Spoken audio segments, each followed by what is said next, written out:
Fahima sat down on the floor, exhausted. The stick fell from his hand and made a soft sound. His body is sweaty. Wiping the sweat from his forehead with his palm, he took a few deep breaths. Then he raised his eyes and looked ahead. No man can survive in remand. There is a girl in remand for 4 days today. In front of him, he was tied to a chair and drowsing. In 4 days, he did not utter the word "two" with his mouth. How much physical and mental torture has been done, yet did not cry out in pain. It seems like a stone is being beaten. The stone that bleeds but does not open its mouth. Then Inspector Tushar arrived there. Seeing the snow, Fahima said in a sad tone, "It's not possible anymore. Not talking at all." Tushar looked at the girl with experienced eyes for a couple of seconds. Then he said to Fahima in a serious voice, "You go." Fahima shuffled away. Tushar took a chair and sat in front of the girl. He remained silent for a long time and said, "I met you today for the first time." The girl didn't say anything. "Don't even look." Tasha looked at the girl carefully. He said, "Do you remember your parents?" The girl looked up. Cloudy eyes, blood is oozing from the cut lip. Around the eyes dark black. 2 red eyes. This color of the face belongs to all the defendants who come to remand. Tushar kept the expression on his face and asked again, "Do you remember your parents?" The girl shakes her head. He remembers. Snow leans a little. The girl looked helplessly. Tushar untied the girl's hands and casually asked, "What is your name?" Although Tushar knows the full details including the girl's name, still asked. He thinks the girl will talk. That's true. The girl uttered her name in a heavy voice, "Padma. I am Padmaja." Padmaja fell on the snow. The snow quickly caught on. He called Fahima in a loud voice, "Miss Fahima. Come here quickly." 2 others, including Fahima, rushed on foot. Year 1989. Hemlata gets very upset when Rashid Gutuk arrives in the morning. He repeatedly said, "I will not give Padma's marriage right away. I will teach Padma a lot." Yet Rashiduddin would come in search of each pot every week.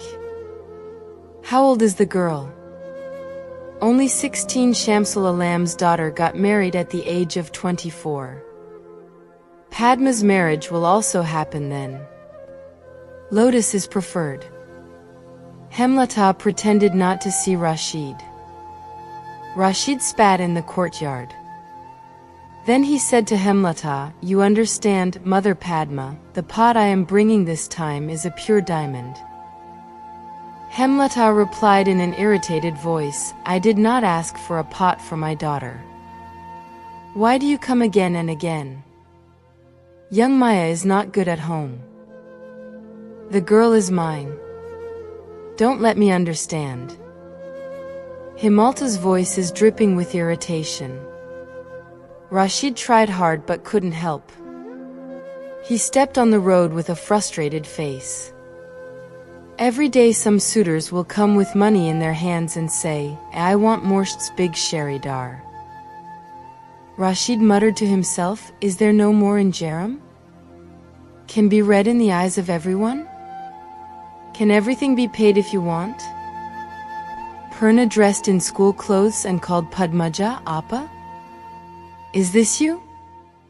Don't go to school?" "Upper." Padmaja opened her eyes with a thud and said, "No," then she closed her eyes and fell asleep. Purna comes to her mother's room disappointed. "Mom, why don't you go to school?" Hemlata leaves the bed and stares at Purna. He said in an angry voice, "Will I go?" "I will tell you to go." Purna bowed her head. Himlata's strict orders, educating girls not to speak impure language. You have to speak pure language. Hemlata gets satisfaction seeing Purna bowing her head. Her daughters know respect very well.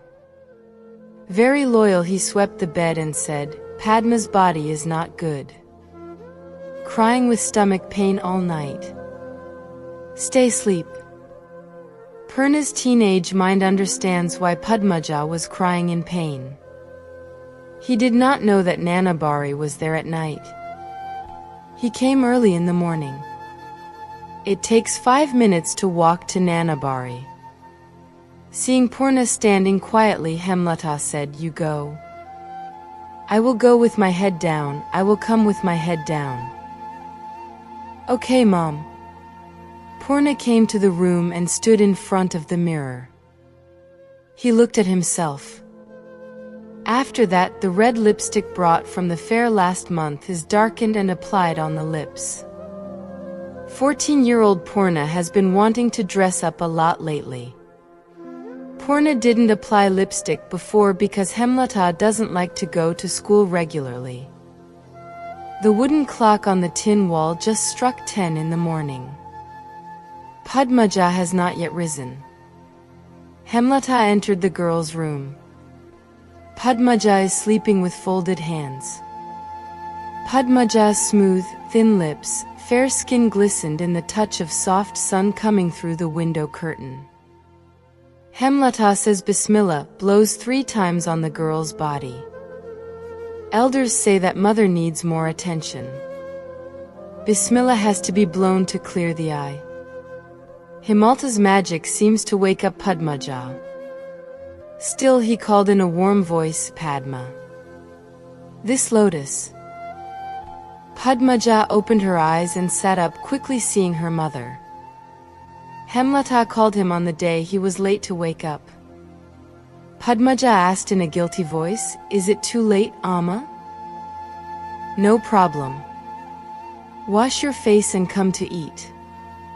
Padmaja quickly went to the kalpad and washed her face. Hemlata is a teacher's daughter. Therefore, the influence of rules and principles is more in him. Girls are being brought up under strict rules. Padmaja entered the kitchen and saw the food on the plate. He smiled softly and took the plate and sat down at the table. Then Hemlata came. Padma quickly covered her head with a veil. Another rule given by Hemlat is to cover the head while eating. Padmaja is quiet and calm. He continued to eat. Hemlata said to the girl in a simple voice, Why are you in a hurry? You got your hair wet while washing your face. After eating, sit in the sun and dry your hair. Okay, Mom. Amma, Purna, Prema didn't come? Purna is coming. Went to school. Prema will come in the afternoon. Mom, when will Dad come? Hemlata stood up at Padmaja's question. He replied dryly, I don't know. Do not talk while eating. As soon as Hemlat left, a drop of water fell from Padmaja's eye. Padmaja quickly wiped away her tears with the opposite side of her hand. Padmaja has a birth father in her life. But the birth giver is not loved. He does not know what his fault?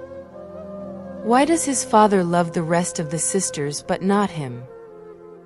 Don't even speak. Twice he asked his mother, Am I your real daughter, Amma? Did you adopt because you don't have children?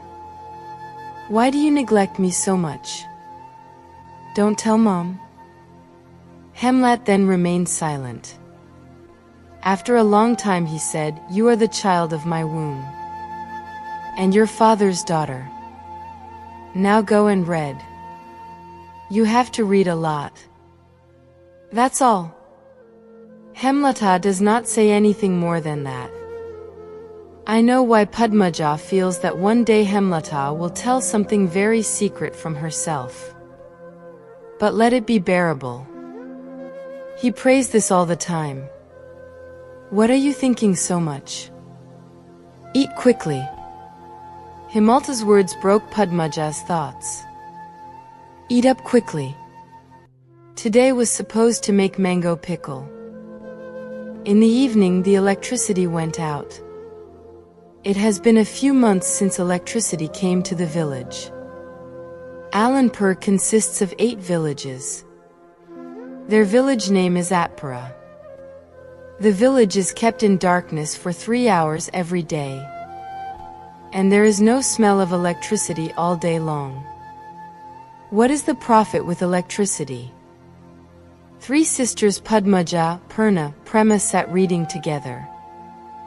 As soon as the house was dark, 9-year-old Prema held the veil of Padmaja.